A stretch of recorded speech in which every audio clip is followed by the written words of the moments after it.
This is episode number 20 of the Think Like an Appraiser podcast, Cautionary Tales in Real Estate. And today we have a fantastic interview with Eddie Gant.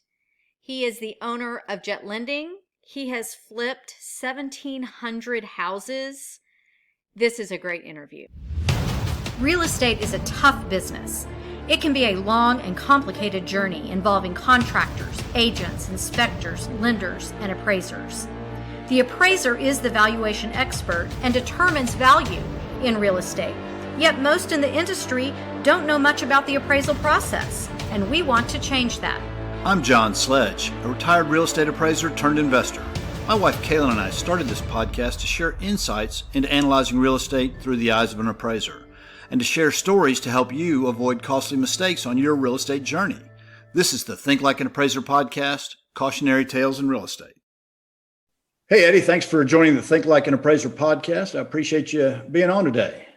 Hey, no problem. Glad to do it, John. How you doing today? I'm doing great. Would you introduce yourself to our listeners? Tell them a little bit about yourself. More than happy to. Eddie Gant in Houston, Texas. Do you want me to go through my companies now or a little bit later? Well, you can give them a little synopsis now, and then at the end, we'll talk about how to track you down. All right. I've been real estate investing for 22 years now. I walked in my corporate job in June of 99 and I quit.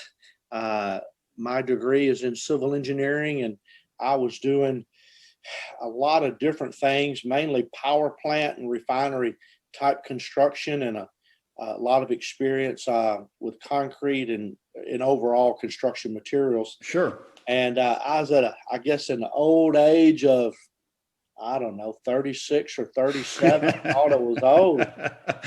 And we've learned that's not quite so old, haven't we? Yeah, that's right. And kind of always had that entrepreneurial spirit inside. And I had enough of corporate and I walked in and quit. And within a few days, I got in the flipping houses business.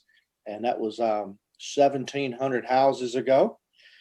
So we've done a few. That don't mean I'm smarter than anybody else. It just means I probably experienced just about everything that a young new investor is going to run into. I would think I run into new stuff from time to time, but usually it's something I've already seen or had a little bit of experience with. And then 18 years ago, Johnny Hayes and I started Jet Lending, and we've had a good run. We've closed. We're over 3,000 loans now in the hard money business in Houston and in Texas. And so we're providing loans for people that are really doing three different things: buying properties and flipping them, right? Buying properties and holding them. Okay. Now with those two, I'm primarily talking about residential, but we also do lending for what I call small commercial. Okay. Small apartments, right. Small standalone buildings, that type of thing. Over 4 units, but we eat, drink, live it, sleep it 24/7, it seems like. There you go. Well, that's, when you get in this business, there's always something to do. So, and I bet that's interesting. I didn't know that about your engineering background, but that sure came in handy, I'm sure, with your. That kind of fools most people. Most people don't know I'm as smart as I am. I don't know if I'd have gone that far, but that's probably good. You kind of keep that under cover. That's a joke. But when I got my civil engineering degree, man, it was all, I was younger than this. I mean, I came along after the slide rule. Right. My brother went to engineering school with a slide rule. We were Hewlett Packard, but there was really no computer or software or anything that did any type of structural design or concrete or steel design or any of that. When I got out and doing all those calculations yourself, it was all hand calculations. That's right. But wow. That's man, it's really aging me now. Any business, we have more good days than bad days, I think, and that's one of the key things to be successful in any business, right? Is make more good decisions than you make poor decisions, and treat it like what it is, which is a professional business. Yep, and I worked with you guys for years with Rob and Kevin prior to retiring as an appraiser and moving into what we do and investing full time in our education platform. So I've got spent a lot of time with you guys over the years, and always enjoyed it. And appreciate you coming on, and enjoyed being on your show last month. So that was a good welcome. time. So You're welcome. So as you think over your past 1,700 homes or a client's property project, what is a cautionary tale you could tell, or something that blew up that taught you a lesson on not to do it that way the next time? Now, let me ask you, just in general, or are we talking something that would specifically go back to the appraisal world? No, just in general, anything in the investing world that, I mean, there's so many, but I'll just take off with a few. You can't fall in love with a deal on the start just because you want to do a deal. right. If the numbers are not there, I mean, we see it a lot. It seems like too many customers submit a deal to us that when you look at the numbers, they're exactly 70% of ARV after repaired value. Right. Minus repairs, and that's exactly where their number is. You kind of say, well, how often is it that perfect? Here's the number I need to reach, and trying to make the deal work that really doesn't work, and you just have to get away from it. That's one. Another thing for an investor in the big picture, I have bought a little over 1,700 houses, and I've got about 1,670 no's the first time I made the offer. And a young investor may not realize that you're going to get a no just about every time you make an offer when you make the investor type offer. And it's what you do after you get the no. It's going to keep you in this business, or it will get you out of this business in a hurry, because you don't get the deal when you don't. And I'm going to tell you the truth. And it's true. People think I'm lying when I say that. When I make an offer, let's just say I offer $120,460 on a house, and I get a yeah. Right. I don't like that. No, it's like I offer too much. I immediately think, uh-oh. Yep. What did I miss? Because it just don't happen that way. That's exactly what I was thinking when you had mentioned that all the no's you get, because if you're getting yeses on every offer, then there's a problem. You get that yes. The other thing you'll get is go kiss my what my house. That's not necessarily a good thing. What you want the first response to be is a no, but reasonably in the ballpark where you start hammering away and negotiating and get it really close to the number you're coming in at. You may give just a little bit, but not a whole lot. Other things, mismanaging contractors. Managing contractors is the hardest part of this business if you're rehabbing. Right. I'll challenge anybody to say it's something else. It's managing contractors. It's the least enjoyable part. You'd rather be the hero and buy. You'd rather be the hero and sell. But managing those contractors is tough. And it's critical. I mean, it is one of the most important parts, because if you're not managing that, I mean, they're not on your job, they're on somebody else's job, and every day you got that money flying out the door. That's right.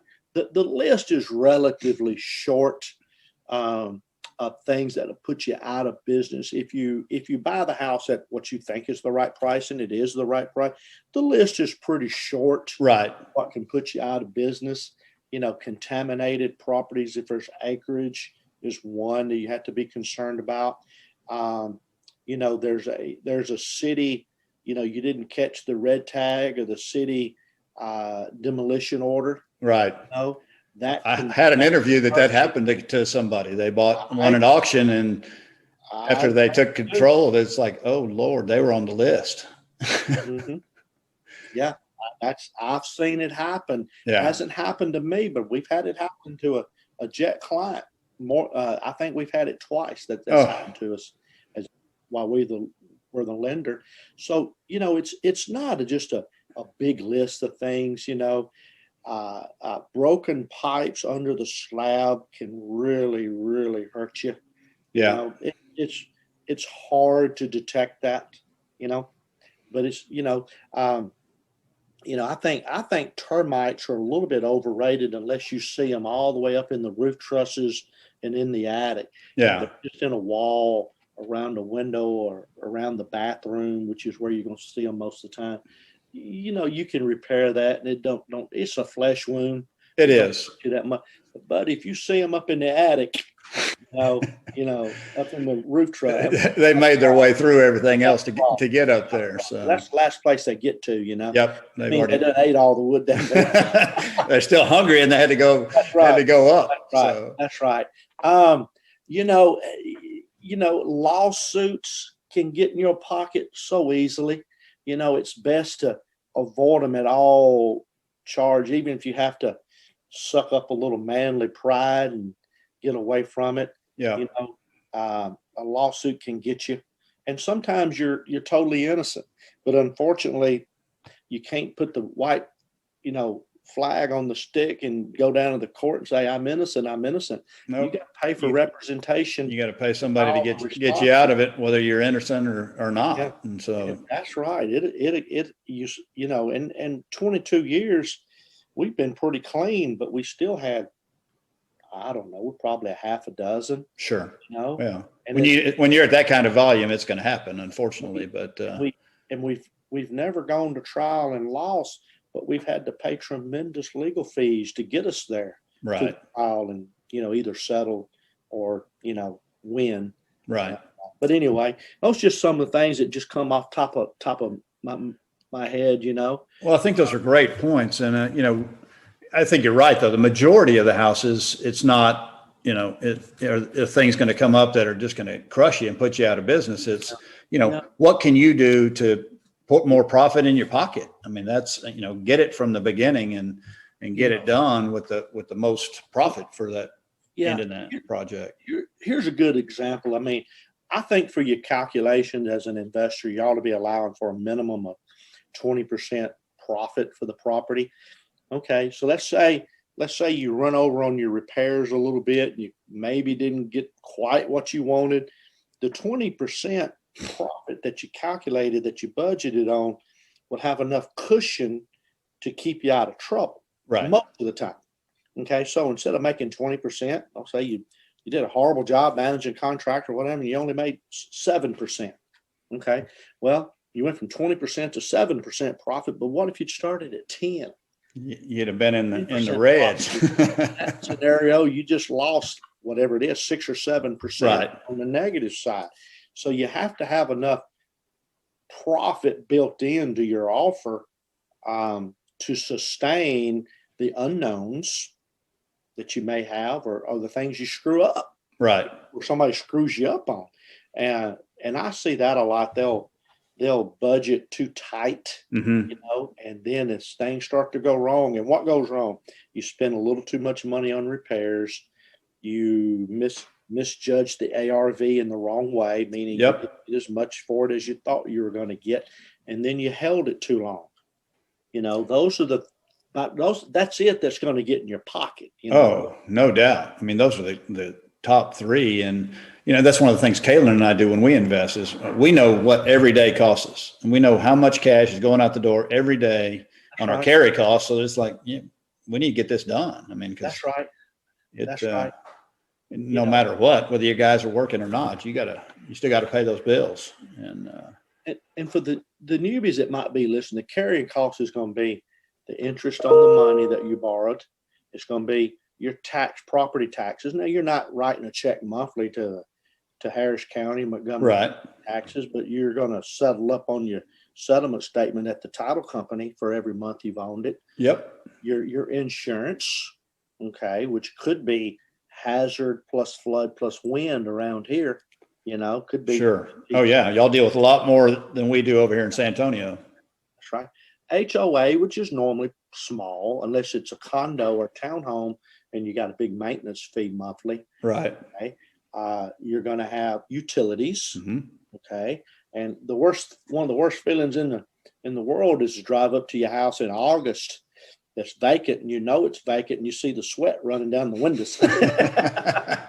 Somebody left that AC down at 70. AC on 55 and left, and that was a week ago. Yeah, I think we've all been there. Just go, oh man, that next bill is going to be a doozy. It's going to hurt.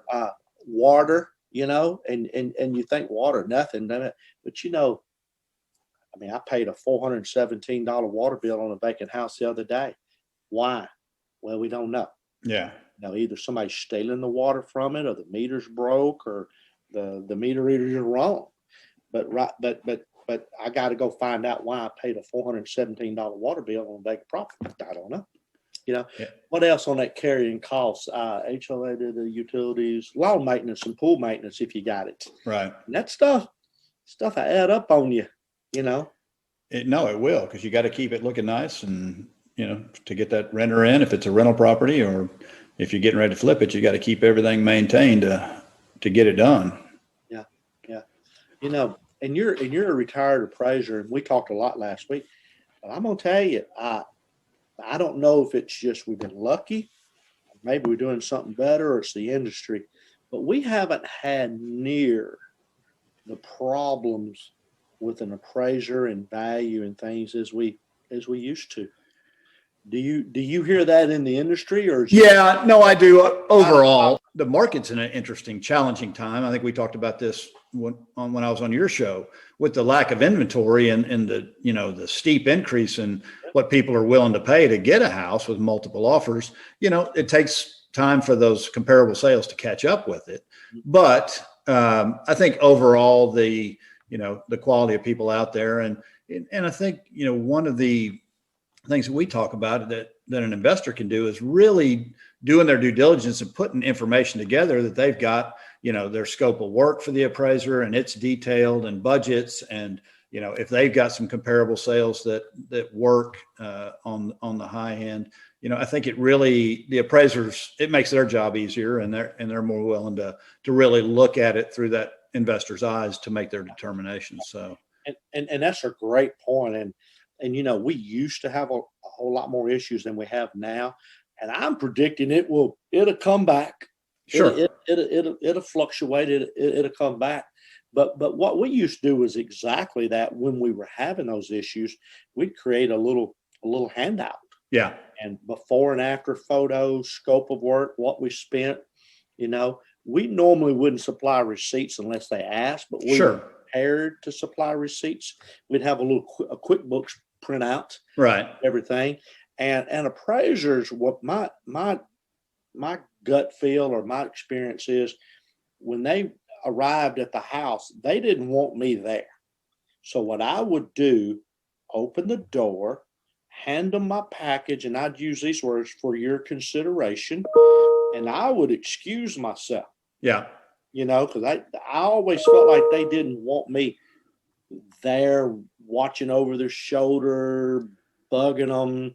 Felt like I was, Yeah, and I get that, and I think that's a great point. But just if you're giving them that for their consideration, because then they want to get focused on what they're doing, looking at what if it's a as is property that you're needing and as is an ARV value on, they're really looking detailed as to what that house needs and taking their photos so that when they get back to the office, they're able to look at those comparable sales. And I think one of the things y'all do that probably helps that is, y'all do a lot of teaching with your clients. You make sure that they're running the right numbers. Like you said, those ones that come in with exactly 70% is okay. Well, let's dig into this a little bit closer. And this might not quite be what they're looking at. And I know your guys working with them in the past, that they spend a lot of time with their investors to ensure that they're on the right track when they get to that point. The moral of the story, I think, here is do everything you can to make value before the appraiser arrives and as he arrives. With doing good work, have the yard cut, have it clean, and I can't stress enough, do good quality work, hand in that little package of what all you did, because after he issues his report, from my perspective, it's tougher. Most times you're not going to get a change unless there's something glaring that they miss. So, and that's one of the things we try to do to help the investors is by doing their due diligence ahead of time and making sure everybody, and I think the problem is with investors, a lot of them use generalities. Well, renovated homes value this and non-renovated homes value that. But what specifically do those comparable sales tell you your scope of work needs to be? Does it require granite or level 1, level 4? What does that market require so that you're doing enough work to compete, but you're not overbuilding for the neighborhood? And I think that's one of the biggest struggles that I've seen in my career. Yeah.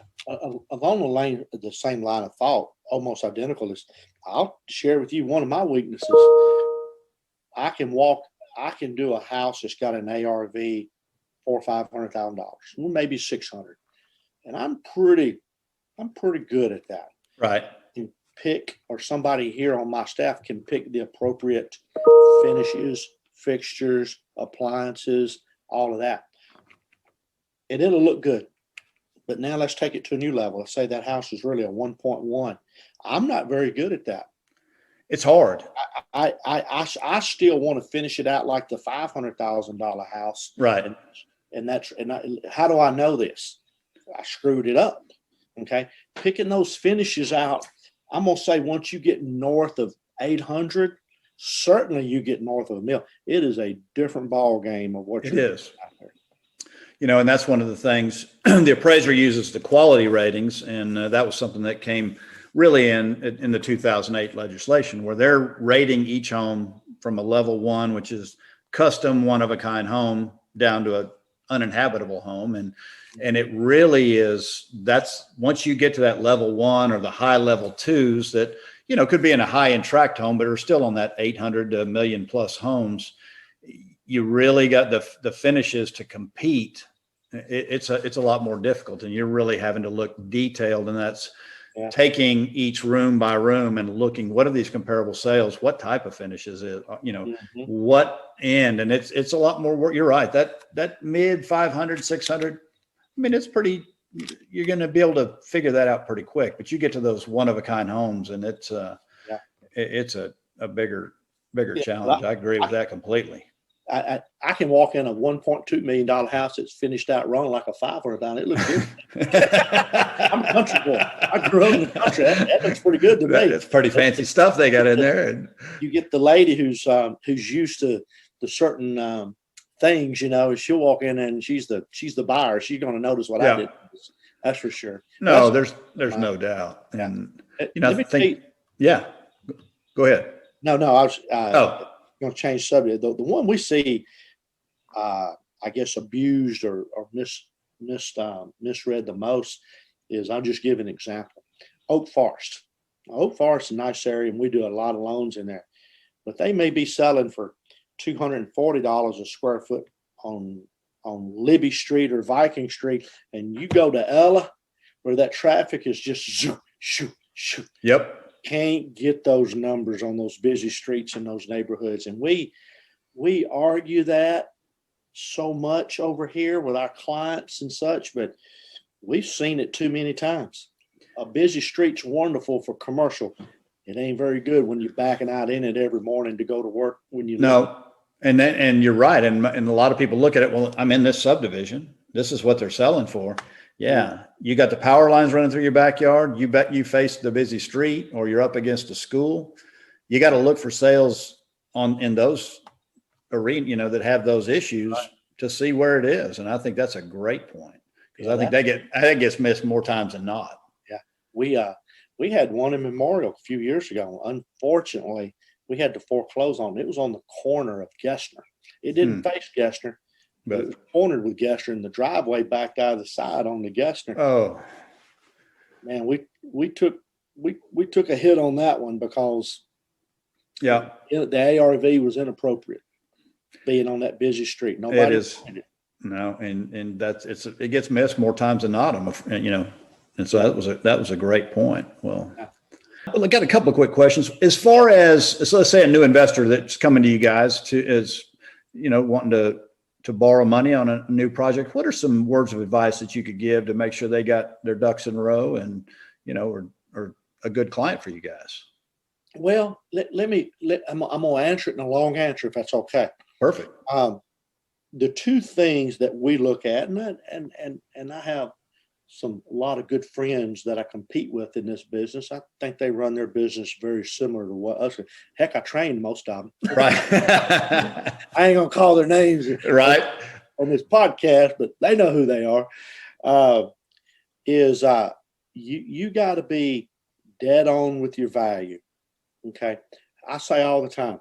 Okay, you got two key numbers you got to determine first. What's the ARV, after repaired value? How much money are you going to spend to get it there? You got to determine that when you're out evaluating the house. Yeah. If you miss the repair number by 10%, okay, you just made a $2,000 to $6,000 mistake. You missed that ARV by 10%, you just made a $20,000 to $50,000 mistake. Yep. Okay, so I say be dead on and study and get help if you need it to determine the ARV.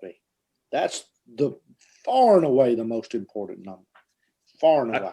I couldn't agree with you more, because that's really what people the people we work with on our education platform is they struggle figuring that out. And it really is looking at those comparable sales. And then once you've figured that ARV, then taking those same sales and determining what your scope of work is from that. Yep. And so I couldn't agree with you more. Number two is liquidity, meaning you need a little money in the bank if you're going to be a rehabber. Yeah. Can you wholesale houses with no money in the bank? Absolutely. Do it all day long. But if you're going to buy and fix, which means you're going to buy and hold it for a little while, you got to have a little bit of liquidity. The number one reason we see investors not make it in this business is they run out of cash. And you just got to have a little bit of money in the bank to do rehabs. If you don't have a little bit of money in the bank and you want to do a rehab, you either A, get a partner that you can trust. And that's a whole different discussion there. Or you find somebody to flip it to and you keep doing those transactions, until you get a little, some cash reserves, because you need to have a little money, number one, to make your payments to your lender. So you're probably going to have a lender on the deal. And you have to have a little bit of money to what I call float the contractor until your lender inspects and reimburses you on your repairs. So you need a little bit of money in the bank to rehab. It's just because you're gonna get tight and you're gonna get scared and you're gonna get all nervous about your money. And I've seen people go out of business that had equity in properties, but they could not maneuver because they had no liquidity. They had no money in the bank. So those are the two things I think more than anything you got to watch. I tell you what, there's people out there, just about everybody can walk circles around me on paint, flooring, electrical, all circles around me. The thing I was always good at was managing cash flow, looking out 90 days, 120 days ahead. And this is what I used to do in the early days. I'd look, all right, this is how many properties I own. This is how much it's going to take to fix them. My carrying cost is this. I need this much for my gasoline, phones, and my lights around here. How much money do I need in the bank if I don't have any income for 90 to 120 days? If I don't sell a house for 90 to 120 days, how much money do I need in the bank to get us there? Yeah. And I'd spend more time on that than picking out paint and light fixtures. I truly would. Well, and that's why you've done as many properties as you have, because you've been successful because you didn't run out of cash. And I think a lot of new investors don't even really understand the draw process, that they've got to front the contractor cash to get them to a certain point before they can begin pulling those funds. And I think that's a mistake that's not spoken about, out there a lot is, they talk about, oh, you can do this with no cash. That's not true. It's not true. Let me put it to you this way. It's a whole lot easier with a little bit of it's a whole lot easier. And when you write that check every Friday to that contractor. Yeah. And when people get stressed on cash, they start to make short-term decisions rather than long-term decisions. And that's probably the best thing to do in some situations, but it's going to hurt you long-term. It's going to hurt you, So corners those are two things that we kind of focus in on, to make sure. No, I think that's great. As far as information that they would need to get together for you guys to begin that process. Well, we have a very simple application process. It's two forms. They can do them online or do them manually. Info@jetlending.com will get you started. Go to the website, but it's one form on you yourself or your company, Right. one form on the property. You may not have a property yet, but you said so now you're down to one form. But after that, we want to know, the details on the property. If you want us to comp it out for you, we do it 18, 20 times a day. We're comping out properties for people to tell them what we think. We think it's worth about 180. We think it's worth about 310. We need a list of repairs with a great set of digital photos. I'm certainly not perfect, no stretch of the imagination, but I bet you I can get you within 90% accuracy if I know square footage and got a bunch of digital photos. I think that's key. I think you're right. You get down to where you don't think about it's $32,476 to fix it. It's 30 to 35 with a quick look, conservative look at the photos and knowing the square footages. So we'd like to have a list of repairs. We'd like to know a little bit about your experience, but we loan all day long to first timers. Now, I will tell you this, and then I think this came up on the podcast a week or two ago with my idea of a small rehab versus big rehab is about the $40,000 mark. Okay. When a house needs 40,000 and more, to me, that's getting to be a pretty good size rehab. Oh yeah. Less than 40, not that 39 is not a good size rehab, but there's only so much you can do to screw up one that truly needs $10,000 to $15,000. Sure. I mean, you're not going to screw that deal up too bad, I don't think, most of the time. You get one of these $60,000, $70,000, $80,000 rehab, man, that's a lot that can go on. So that's where we get a little sensitive about how much experience do you have. Right. Not that we're not going to do the loan for you, but we may require that you hire a general contractor and not try to what we call self-perform, where you're hiring all the subs yourself. Yeah. Experience on a $75,000 rehab. That could be a recipe for some problems. I don't disagree with you there. So, well, good. Well, I sure do appreciate your time today. And could you let our listeners know how to find you guys over there at Jet Lending? Eddie Gant. If you want to come see us, we're at 1960 and Hardy Toll Road every day. There you go. Info@jetlending.com. Eddie, EDDIE at jetlending.com. 281-872-7800 is the phone number. We're pretty easy to find. We don't shy away. We're on Facebook and a lot of other social medias. All of us are. Sounds good. Well, I appreciate it, Eddie, and I look forward to catching up with you again soon. Thank you, buddy. We appreciate you. Where do we even start? That interview was full of so much information. What a helpful interview for a new investor, a seasoned investor. It was great. It was an amazing interview, and I really enjoyed talking to him. 1,700 flips. I mean, renovating that many homes over 22 years. Eddie's seen a lot. That's impressive. That's impressive. And he had little tips and big bits of information. Yep. So let's talk for a minute about one of the little tips he talked about, which isn't so little, but I think it's so overlooked. And that was when he was talking about carrying costs and your water bill. Because we've been there. A painter will be there, leave the water on, leave the water running while they're cleaning the brushes and not turn it off. And we go back the next day and the entire yard is full of water and you end up paying a bill, several $100s for that. Right. The sprinkler system head gets broken off and it comes on for an extended period of time and water's pouring out and you don't know till that bill shows up. So that's why it's really helpful to have a checklist when you're closing down the site at night, to have somebody make sure all the exterior faucets are off. Yep. Because those things can add up. Right. The air conditioning, lights. I mean, because sometimes you shut it down and people won't be over there for a week. Right. And so you got to make sure all these things are shut down, because any additional cost is just eaten into your profit. He also talked about the area of Houston where just one street over, it was a busy street, and that, you just couldn't find comps that were the same as the street over. Right. And last week we did a workshop inside our Think Like an Appraiser educational platform on how the appraiser makes adjustments for the busy street. Right, because when people are going in and they're looking at their comparable sales, but we prefer them to analyze them, what they're doing is they're looking in this subdivision for the high-end homes.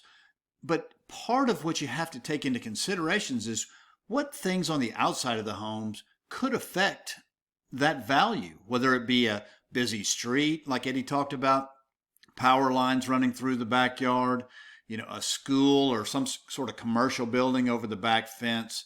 All of these things can affect the value of the home and reduce that to where you're not competing with the higher end homes because of something based on the exterior of the home. And you need to know how to analyze that. Right. You need to know how that affects the comparable sales.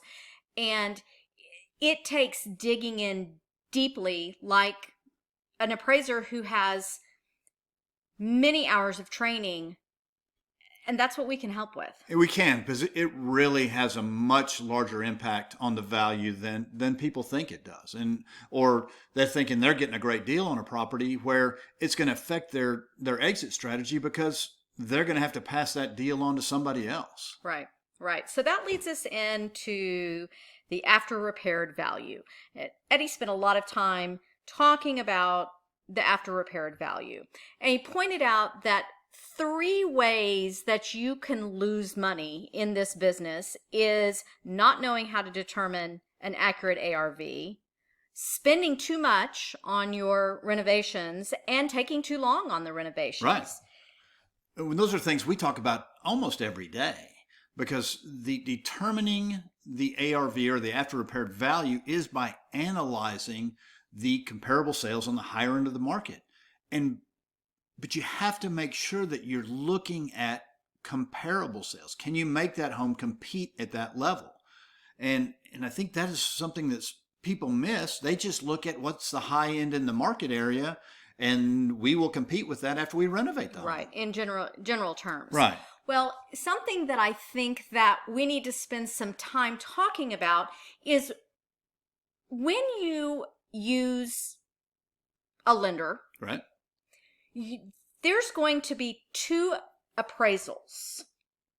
There's going to be an as-is appraisal on the property, and then there is going to be an appraisal to determine the ARV. So can you explain that a little bit? Right. So typically when you're borrowing money, you think about, okay, I have to get an appraisal done. But if you're buying a property that's going to be renovated and you're borrowing the money for these renovations, the lender will require 2 separate appraisals before closing the loan to purchase the property. So I'm just going to stop you for a minute. So just to clarify so everyone understands, what's going on is the appraiser is doing an appraisal on a property that he or she cannot see yet. Correct. Yeah, it'd be similar like if an appraiser was doing an appraisal on a property that is new construction that hasn't been built yet and doing it off of plans. So the more information you can give that appraiser and your lender with pictures, with a detailed scope of work, that is going to help the appraiser better determine an accurate ARV, correct? Correct. Yeah, so the first appraisal they'll do is on the existing home, the as-is appraisal. Which they can walk through and see everything They see all that information, and they determine the value of the home that you're buying as it is today. The ARV appraisal is much more difficult because they have to envision what that home is going to look like after you finish your renovations. And that's the key word. They have to envision it. So you have to help them create the vision. Right. You have to paint that picture for them. Don't assume that they know what it's going to look like. Right.